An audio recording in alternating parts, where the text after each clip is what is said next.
ওসমান হাদির খুন নিয়ে এবার বিস্ফোরক তার ভাই ওমর বিন হাদি। বাংলাদেশ সরকারকে দায়ী করে আক্রমণ করেছেন ওসমান হাদির ভাই। আপনারাই ওসমান হাদিকে খুন করে ভোট বানচাল করার চেষ্টা করছেন। আপনারা সরকারে থাকতে খুন হয়েছে, দায় এড়াতে পারেন না। বিচারের কাঠগড়ায় আপনাদের উঠতেই হবে। ইউনূস সরকারকে এভাবেই নিশানা ওমরের।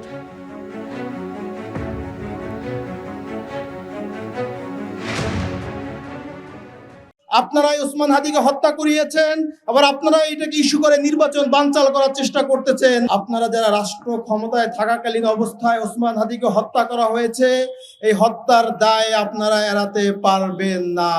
বাংলাদেশের জুলাই বিপ্লবের আগে যারা ক্ষমতাধর ছিলেন, যারা রাষ্ট্রকে নিজেদের মনে করতেন, তারা কিন্তু আজকে কেউই বাংলাদেশে নাই। তারা পালাতে বাধ্য হয়েছে। ওসমান হাদির বিচার যদি না হয়, আপনারাও একদিনে বাংলাদেশ থেকে পালাতে বাধ্য হবেন। সরকারের কাছে আমি অনুরোধ করব, আপনারা যারা রাষ্ট্র ক্ষমতায় থাকাকালীন অবস্থায় ওসমান হাদিকে হত্যা করা হয়েছে, এই হত্যার দায় আপনারা এড়াতে পারবেন না। আপনাদেরও বিচার হবে, আজ হোক 10 বছর পরে হোক, বিচারের কাঠগড়ায় আপনাদেরকে দাঁড়াতেই হবে। রাজ্যের উত্তর থেকে দক্ষিণ দিকে দিকে গ্রেপ্তার বাংলাদেশি। বনগাঁ থেকে এক মহিলা সহ 4 বাংলাদেশিকে গ্রেপ্তার করলো পুলিশ। আর এদিকে জলপাইগুড়িতে পুলিশের জালে পড়ল 2 মহিলা বাংলাদেশি অনুপ্রবেশকারী। আর এরই মধ্যে আবার বেআইনিভাবে সীমান্ত পেরিয়ে ত্রিপুরা এসে ধরা পড়ল বাংলাদেশি হিন্দু যুবক। এ রাজ্যে এসআইআর পর্বের মধ্যেই ধরা পড়ছে ভারতে অনুপ্রবেশকারী বাংলাদেশিরা। এবার উত্তর 24 পরগনার বনগাঁ থেকে 4 বাংলাদেশিকে গ্রেফতার করল পুলিশ। এদের মধ্যে 3 জন যুবক বাংলাদেশের জিয়ানগরের খেজুরতলার বাসিন্দা, ধৃত মহিলা বাংলাদেশের গাইবান্ধার বাসিন্দা। তাদেরকে জিজ্ঞাসাবাদ করে পুলিশ জানতে পারে অবৈধভাবে পশ্চিমবঙ্গ সীমান্ত দিয়ে ভারতে ঢুকেছিল 3 যুবক। কাজ করত ভিন রাজ্যে। চোরাপথে বাংলাদেশ যাওয়ার জন্য বনগাঁ রেলবাজার এলাকায় এসেছিল তারা। অন্যদিকে বনগাঁ থানার পাটশিমুলিয়া এলাকা থেকে গ্রেফতার করা হয় বাংলাদেশি মহিলাকে। কিভাবে আসলেন আপনি? কার মাধ্যমে, কার সাথে? কত টাকা লেগেছে? হ্যাঁ, 20,000 টাকা। উত্তরবঙ্গের জলপাইগুড়িতেও 2 মহিলা বাংলাদেশি অনুপ্রবেশকারীকে গ্রেফতার করল পুলিশ। কখন আসছেন? কালকে রাত 2টায়। আর এইখানে কখন আসলেন? এখানে এসে পৌঁছাইছি 2টায়। রাত 2টায়? তার মানে আজকে সারাদিন এখানেই ছিলেন? শুধুমাত্র এ রাজ্যেই নয়, বাংলাদেশ সীমান্ত লাগোয়া ত্রিপুরাতেও গ্রেফতার করা হয়েছে অনুপ্রবেশকারী বাংলাদেশিকে। ধৃতের নাম পঞ্চচন্দ্র দাস, বাংলাদেশের ব্রাহ্মণবাড়িয়া নাসিরনগর থানা এলাকার বাসিন্দা। গত 2 মাস ধরে আগরতলার সেলুনে কাজ করছিল এই অনুপ্রবেশকারী বাংলাদেশি। বাংলাদেশে অশান্তির আবহে ত্রিপুরার খোয়াই দিয়ে অবৈধভাবে ভারতে ঢোকেন বছর 35-এর এই যুবক। কারণ বাংলাদেশের পরিস্থিতি খুব খারাপ, ঘরে বাড়ি ভেঙে লাগছে, এর জন্য আমি ইন্ডিয়া চলে আসছি। আমি নিজে সেটেলে তারপরে ফ্যামিলি নিয়ে আসবো, থাকলে ইন্ডিয়াতে থাকবো, বাংলাদেশে যাবো না। একদিকে অনুপ্রবেশকারী ইস্যুতে রোদ চড়ছে বাগবিতণ্ডার পারদ, অন্যদিকে দিকে দিকে গ্রেফতার হচ্ছে বাংলাদেশি অনুপ্রবেশকারীরা।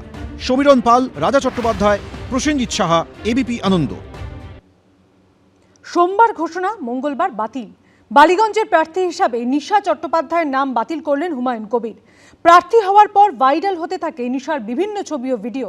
আর এরপরই তাকে সরিয়ে দেওয়ার সিদ্ধান্ত নিলেন হুমায়ুন কবির। অন্যদিকে মানহানির মামলার হুঁশিয়ারি দিলেন নিশা।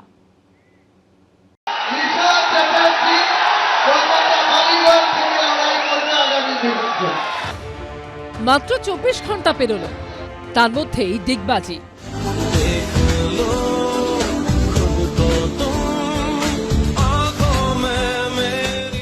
সোমবার নতুন দল গঠন করে সেই মঞ্চ থেকেই বালিগঞ্জের প্রার্থীর নাম ঘোষণা করেছিলেন তৃণমূলের সাসপেন্ডেড নেতা হুমায়ুন কবির।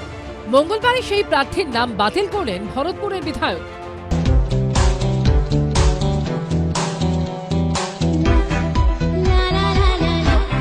তার মানে এটাও একটা ব্লান্ডার। হ্যাঁ, নিশ্চয়ই। তিনি কি বলছেন, কি করছেন, তার নতুন দল বিন্দু মাত্র আমাদের আগ্রহ নেই। এর ভবিষ্যৎটা কি হবে তিনি ঠিক করুন। এটা তার ব্যক্তির পরিচয়, তার স্বার্থ এবং তাকে কে পরিচালিত করছেন, পিছনে কোন অদৃশ্য হাত আছে, কোথায় অদৃশ্য ফান্ডিং আছে, এটা বাংলার মানুষ বোঝে। সোমবার জনতা উন্নয়ন পার্টি গঠন করে 9টি বিধানসভা কেন্দ্রের প্রার্থীর নামও ঘোষণা করেন হুমায়ুন কবির। তার মধ্যে কলকাতার একটি মাত্র কেন্দ্রের প্রার্থীর নাম ঘোষণা করেন, সেটি হচ্ছে বালিগঞ্জ কেন্দ্র। প্রার্থী হিসেবে নিশা চট্টোপাধ্যায়ের নাম ঘোষণা করেন তিনি। আগামী বিধানসভা নির্বাচনে আমাদের দলীয় পতাকা বা সিম্বল নিয়ে লড়াই করবেন কলকাতা বালিগঞ্জ কেন্দ্রে, যেখানে প্রিয় প্রার্থী আছে নিশা চ্যাটার্জি।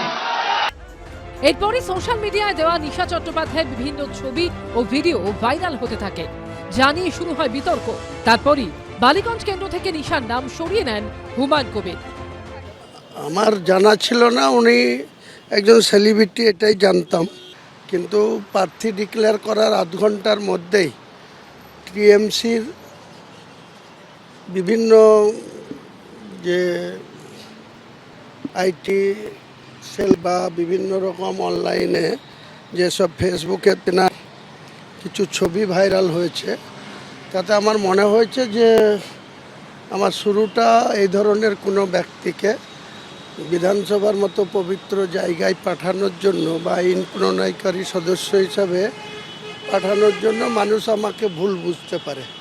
তাই আমি সেটা 24 ঘন্টা যেতে না যেতেই রাত্রেই সিদ্ধান্ত নিয়েছি যে এটাকে প্রার্থী রূপে রাখবো না। নিশা চট্টোপাধ্যায়ের নাম বাতিলের পর বালিগঞ্জের সংখ্যালঘু সম্প্রদায়ের কাউকে প্রার্থী করবেন বলে জানিয়েছেন হুমায়ুন কবির। আমি এক সপ্তাহের মধ্যে বালিগঞ্জের কোনো একজন মুসলিমকে প্রার্থী হিসাবে তুলে ধরব। ওখানে আমি খোঁজ নিয়ে দেখেছি যে বালিগঞ্জে প্রায় 50-50% কাছাকাছি মাইনরিটি ভোটার আছে। এই প্রেক্ষাপটে হুমায়ুনের আক্রমণের পাল্টা জবাব দিয়েছেন নিশা। একটা বাঙালি মেয়ের ওপর দিয়ে তোমরা এখন একটা মুসলিম সমাজ চালিয়ে দিচ্ছে আমাকে, মানে আমাকে এমন করলো যে আমি আপও হলো আমি ডাউনও হলাম। এটার মানেটা কি? আমি তো এটাই জানতে চাই। আমি চাচার কাছে এটাই জানতে চাইবো আমার ভুলটা কি ছিল। আমার যদি এটাই ভুল ছিল তাহলে তো আপনার দেখে শুনে, আপনার তো এত এত মানে সংগঠন আছে, এত মানুষ আছে, তো নিশ্চয়ই আমার নাম যখন নিয়েছেন আপনি তো কিছু দেখে তো নিয়েছিলেন। সেই দেখাটার পর সেই দেখা কোথায় গেল? তার জন্য আমি মানহানি মামলা করব। আর আমার আমি যা ট্রোল হচ্ছি, আমি যা সাফার হচ্ছি, তার জন্য যদি আমার কিছু করে ফেলি বা কিছু যদি আমার মা বাবা বা ফ্যামিলির কিছু হয়ে যায়, তাহলে সেটা দায়ী কে নেবে? প্রার্থী চলে গেল, প্রার্থী বদল, এখন বলছেন নাকি ওকে কে নিয়ে এসেছিল। মানে কি এটা? এটা সিরিয়াস রাজনীতির জায়গা। কোনো ব্যক্তি একটা দল করতে চলেছে, আমার কাছে অমুককে নিয়ে এসেছিল, আমি ক্যান্ডিডেট করে ফেলেছিলাম। আর কি হচ্ছে? এটা একটা পলিটিক্যাল কমেডিতে পরিণত হয়েছে গোটা জিনিসটা। প্রস্তাবিত বাবরি মসজিদের শিলান্যাসের দিন সৌদি আরব থেকে ধর্মগুরু আসার কথা থাকলেও সেরকম কেউ আসেননি। এমনকি হুমায়ুন কবিরের নিরাপত্তারক্ষীদের হায়দ্রাবাদ থেকে আসার কথা থাকলেও পাঠানো হয়েছিল স্থানীয় নিরাপত্তারক্ষী। এবার নতুন দলের যাত্রার শুরুতে প্রার্থী নিয়েও ধাক্কা খেলেন ভরতপুরের বিধায়ক। পার্থপ্রতিম ঘোষ, ময়ূর ঠাকুর চক্রবর্তী ও দীপক ঘোষের রিপোর্ট, এবিপি আনন্দ। এবিপি আনন্দ, এগিয়ে থাকে, এগিয়ে রাখে।